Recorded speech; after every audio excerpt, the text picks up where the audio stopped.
Hello viewers, আজকে বানিয়ে নেব ডিম আলুর একটি সুস্বাদু রেসিপি। তো এই রকম ডিম আলুর সুস্বাদু রেসিপি থাকলে মাছ মাংসর আর তো দরকারই লাগে না। এরকম ডিম আলুর রেসিপি মাছ মাংসের স্বাদকেও হার মানিয়ে দেয়। তো এইভাবে ডিম আলু বানানোর জন্য আমরা এখানে 10টা ডিম নিয়ে নিয়েছি। ডিমটাকে আমি সিদ্ধ করতে বসিয়ে দেব। ডিমটা সিদ্ধ করতে দিয়ে দিয়েছি। আমি দিয়ে দেবো ডিমের মধ্যে সামান্য পরিমাণ নুন। নুনটা দিয়ে ডিমটা সিদ্ধ করলে কি হয়, ডিমটার খোলাটা সহজেই উঠে যায়। তো এখানে ডিমটা আমাদের সিদ্ধ হয়ে গিয়েছে। এগুলোকে আমি ঠান্ডা জলের মধ্যে নামিয়ে নেব। ঠান্ডা জলের মধ্যে ডিমটাকে নামিয়ে নিলে ডিমটা সহজেই ছাড়ানো যাবে। তো ডিমগুলো আমাদের ছাড়ানো হয়ে গিয়েছে। ডিমগুলোকে আমি ছুরির সাহায্যে এইভাবে চেঁয়া দিয়ে নেব। ডিমের হলুদ অংশটাই চেঁয়া দেবো না, ডিমের সাদা অংশটাই চেঁয়া দিয়ে নেব। ডিমটা এইভাবে চেঁয়া দিলে কি হবে, ডিমের ভিতরে মশলাটা বেশ ভালোভাবে ঢুকে যাবে। তো আমি এখানে কড়া গরম করতে বসিয়ে দিয়েছি। দিয়ে দেব পরিমাণ মতো তেল। এখানে আমি ডুবো ডুবো করে দুটি বড় সাইজের আলু কেটে নিয়েছিলাম, সেই আলুটা তেলের মধ্যে দিয়ে দিলাম। আর দিয়ে দিলাম সামান্য পরিমাণ নুন আর সামান্য পরিমাণ হলুদের গুঁড়ো। আলুটাকে নুন হলুদ দিয়ে ভালো করে ভেজে নেব। বেশি লাল করে ভাজার দরকার নেই, সামান্য একটু লাল লাল করে আলুটাকে আমি ভেজে নেব। দেখো এখানে আমাদের আলুটা প্রায় ভাজা হয়ে এসেছে। এবার আমি আলুটাকে একটি অন্য পাত্রের মধ্যে তুলে নেব।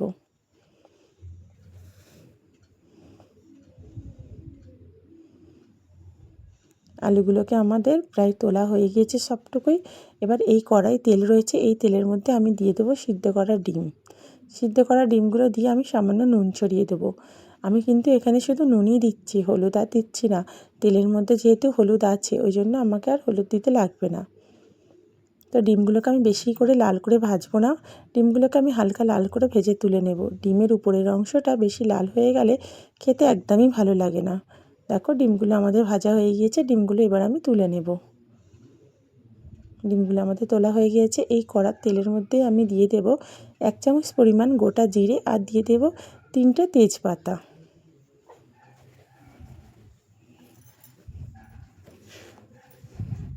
জিরে আর তেজপাতাটা ফোড়ন হয়ে এসেছে। এবার আমি এর মধ্যে দিয়ে দেব 2টো বড় সাইজের পেঁয়াজ।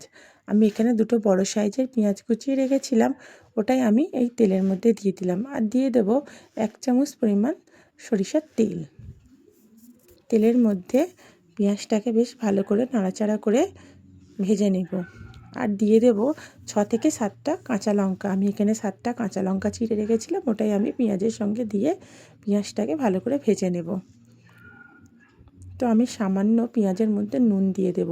পেঁয়াজের মধ্যে নুনটা দিলে কি হয়, পেঁয়াজটা তাড়াতাড়ি চিমড়ে যাবে এবং তাড়াতাড়ি বাদামি রং ধরে আসবে। আর দিয়ে দেবো 1/2 চামচ পরিমাণ চিনি। তেলের মধ্যে চিনিটা দিলে কি হয়, চিনির মিষ্টি ভাবটা তরকারিতে হবে না, কিন্তু তরকারিতে চিনির ক্যারামেলটা ছড়িয়ে তরকারির রঙটা খুব সুন্দর আসবে। এখানে আমাদের পেঁয়াজটা বেশ ভালোই লাল করে ভাজা হয়ে গিয়েছে। এবারে এর মধ্যে দিয়ে দেবো আমি 1 চামচ আদা বাটা, 1 চামচ রসুন বাটা। দিয়ে দেবো আমি 1 চামচ পরিমাণ হলুদের গুঁড়ো, 1 চামচ পরিমাণ লঙ্কার গুঁড়ো, 1 চামচ পরিমাণ কাশ্মীরি লঙ্কার গুঁড়ো, 1 চামচ পরিমাণ জিরের গুঁড়ো। আমি জিরে আর ধনে একসাথে গুঁড়ো করে রেখেছিলাম, ওটাই আমি দিয়ে দিলাম। মশলাটাকে তেলের সাথে বেশ ভালোভাবে কষিয়ে নেব। তেলের সঙ্গে মশলাটা ভালোভাবে কষানো হয়ে গিয়েছে। এবার আমি দিয়ে দেবো এখানে টমেটো পেস্ট। আমি এখানে 2টো মিডিয়াম সাইজের টমেটো বেটে রেখেছিলাম, ওটাই আমি দিয়ে দিলাম। টমেটোটাকে দিয়ে আমি ভালো করে মশলার সাথে টমেটোটাকে কষিয়ে নেব।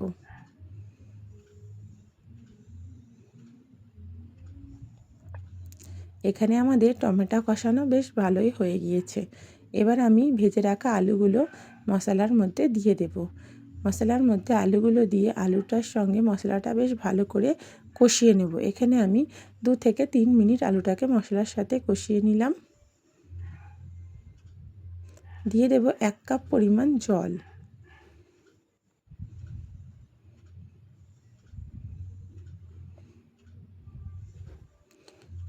আরও কিছুটা জল দিলাম। গ্যাসের ফ্লেমটা আস্তে করে ঢাকনাটা কড়ার চাপা দিয়ে আলুটাকে আমি কিছুক্ষণ সিদ্ধ করে নেব। এখানে আমি 5 মিনিট আলুটা সিদ্ধ করে নিয়েছি। 5 মিনিট পর ফিরে এলাম। যে জলটুকু আমি দিয়েছিলাম সেই জলটুকু টেনে নিয়েছে আর আলুটা 50% সিদ্ধ হয়ে গিয়েছে। তো আমি আলুটাকে ভালো করে কষিয়ে নেব।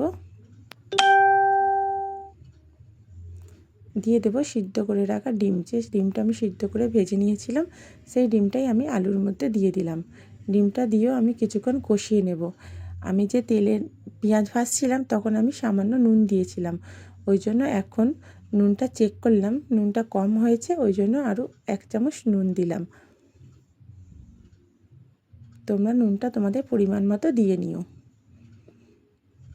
দিয়ে দেব এখানে 2 কাপ জল।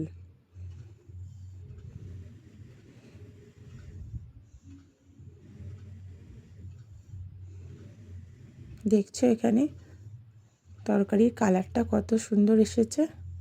দিয়ে দেবো এখানে আমি 1 চামচ পরিমাণ গরম মশলার গুঁড়ো।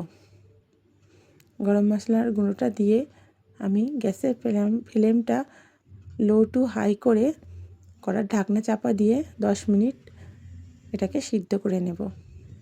10 মিনিট পর ফিরে এলাম। দেখো এখানে আমাদের ডিম আলুর রেসিপিটা অনেকটাই সুন্দরভাবে রেডি হয়ে এসেছে। তো বন্ধুরা, তোমাদের যদি আমার ভিডিওটা ভালো লেগে থাকে তোমরা আমার চ্যানেলটা সাবস্ক্রাইব করে নিও, পাশে থাকা বেল আইকনটা ক্লিক করে দিও। ভিডিওটা ভালো লেগে থাকলে একটা লাইক করো, বন্ধুদের সঙ্গে শেয়ার করো, কমেন্টে জানিও আগেরবার তোমরা কি রেসিপি দেখতে চাও, তো আমি সেটা তোমাদের জন্য নিয়ে চলে আসবো। তো আবার দেখা হবে পরের ভিডিওতে। আজকের ভিডিও এখানে শেষ করলাম। সকলে ভালো থেকো। আল্লাহ হাফিজ।